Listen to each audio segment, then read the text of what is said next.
In a room, Eric sat with his mother, who was holding Misa on her lap on the sofa. Misa's body leaned lightly against her, her head slightly tilted.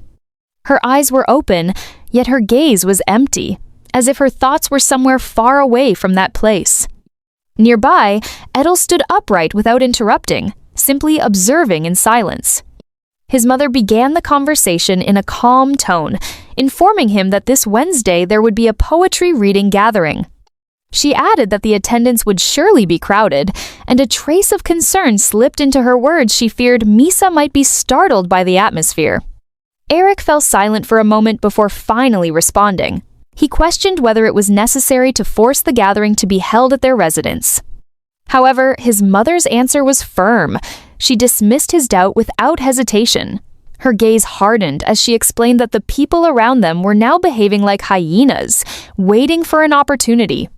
Because of that, they had to show that everything was perfectly fine. The conversation continued with a deeper explanation. She clarified that although it was called a poetry reading gathering, in reality it was a meeting of noble ladies with the same purpose. They gathered every month to exchange information about the palace and corrupt aristocratic families. Edel remained where he was, listening attentively without interfering. His mother gave a slight nod, emphasizing that the gathering was an excellent means of obtaining various important information. Then she conveyed the most important point. The event this time would be held at the Cladnir residence.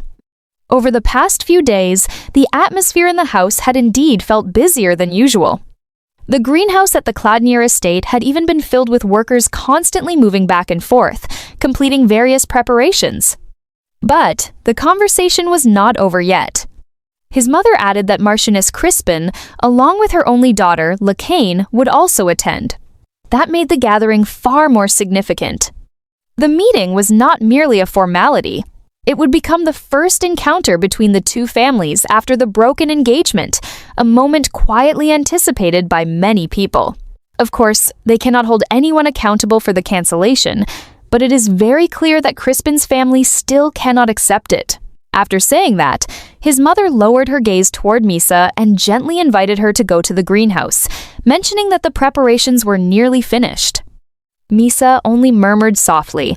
Her voice was so faint it was almost inaudible, showing neither clear refusal nor agreement. Not long afterward, Eric glanced at Misa and asked whether she had enjoyed herself today. Hearing that, his mother smiled faintly and responded lightly, saying that Eric sounded like a father checking on his child. She then assured him that Misa had indeed enjoyed her day. After that, she turned to Eric and invited him to go to the greenhouse with them. However, Eric shook his head slowly. He said there was still work he needed to finish, and that he had only come to check on Misa. After saying that, Eric briefly glanced toward Misa, who was eating a sweet snack. A few moments later, he finally changed his mind and said he would go along, even if only for a short while.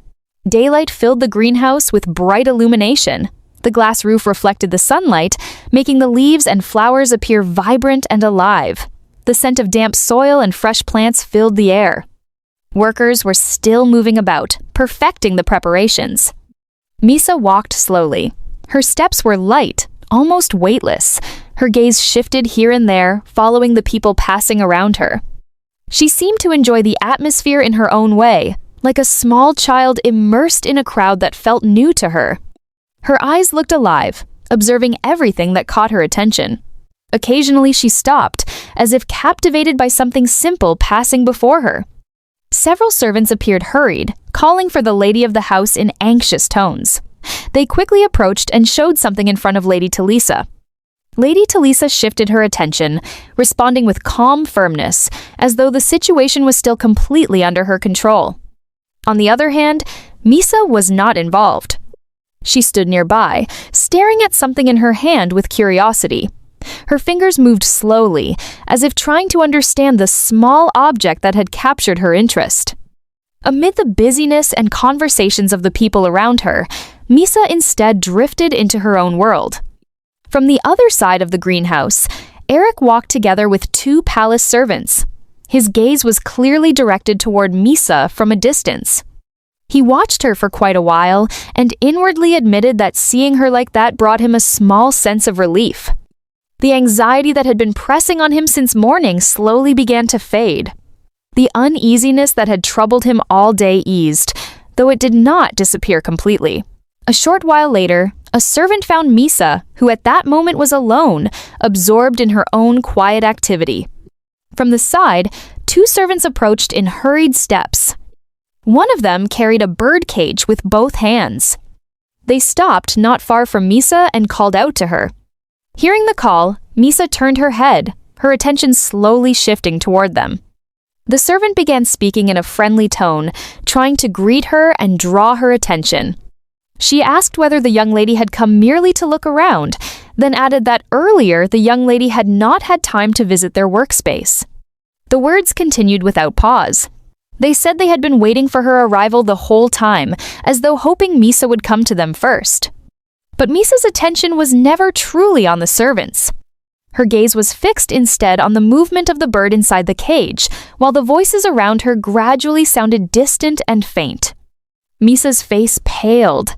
Her body stiffened, her breath caught, her stare locked onto the cage before her. The servants called to her again, asking if she could hear them. Their voices sounded hesitant, as if they were beginning to realize something was wrong. Suddenly, Misa's vision dimmed. The light around her vanished, replaced by a dark and unfamiliar space.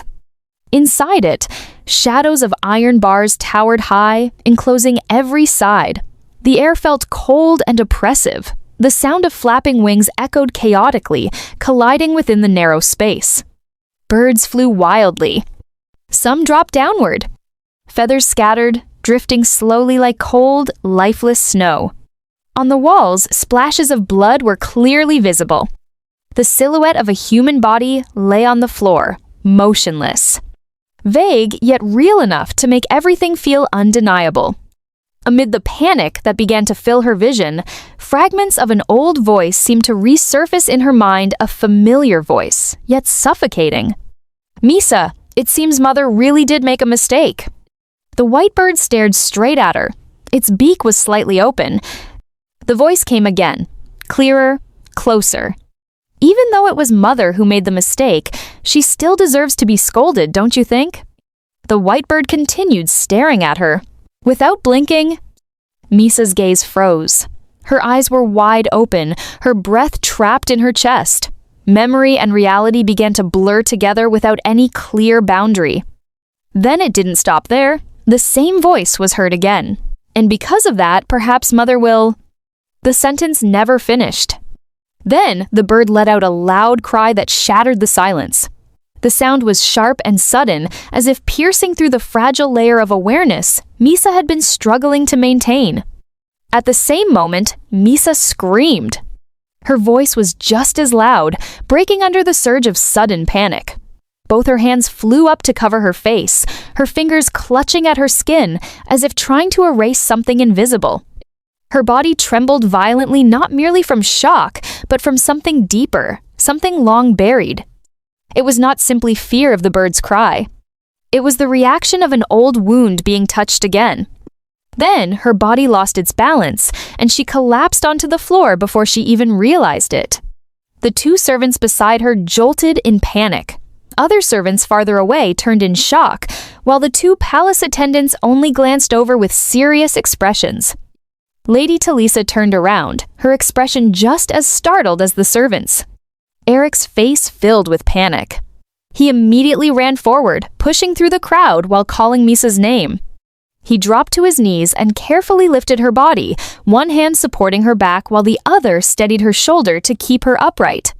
His face, usually calm, was now filled with worry. In an anxious tone, Eric asked whether Misa was all right. He told her to lean on him for now. Misa stared downward. Her shoulders trembled violently. Her breathing was choked, her eyes wide open as if her fear had not fully passed. Tears soaked her face, her gaze still unsteady. She did not answer immediately, simply letting the weight of her body rest against Eric. Eric then turned to the servant who had been with Misa earlier, asking what had actually happened. The servant looked nervous, her voice faltering as she tried to explain. She said she did not know it had just happened suddenly. But before the explanation was finished, Misa moved. She abruptly pushed herself up from her leaning position and lunged toward Eric, both her arms wrapped around him, hugging him tightly without hesitation. Eric froze for a moment at the sudden movement, but he did not pull away. His hands slowly rose and settled on Misa's back, holding her steady. Misa's body trembled in his embrace. The small shakes were clearly visible in her shoulders, while her fingers clutched Eric's clothing tightly. Her face was buried against his shoulder. Eric drew her closer, one hand carefully supporting her back. His brows furrowed, a bead of sweat visible at his temple, as he asked again what had truly happened. Someone explained that the young lady might have reacted that way after seeing the bird. Hearing that explanation, Eric turned his head. The two palace attendants were standing right behind him. The one who had spoken was Maleka, a servant from the palace, while the mansion servant who had brought the birdcage stood in front of them. Eric clearly showed his disagreement. He said that Misa's fearful reaction seemed abnormal. Maleka replied that Misa's condition was indeed somewhat special. Then she explained again that Misa was afraid of birds, just as had been seen. Maleka's words made the mansion servant holding the cage panic. With a quick motion, the servant hid the birdcage behind her back. Her body stiffened. Not far away, Lady Talisa lifted her chin with a displeased expression. Slightly irritated, she said that something like that should have been mentioned from the beginning. Edil, who stood beside Lady Talisa, spoke as well. His jaw tightened, his words filled with emotion, as he questioned what the point was of them accompanying Misa all the way to the border if even important information could not be conveyed properly.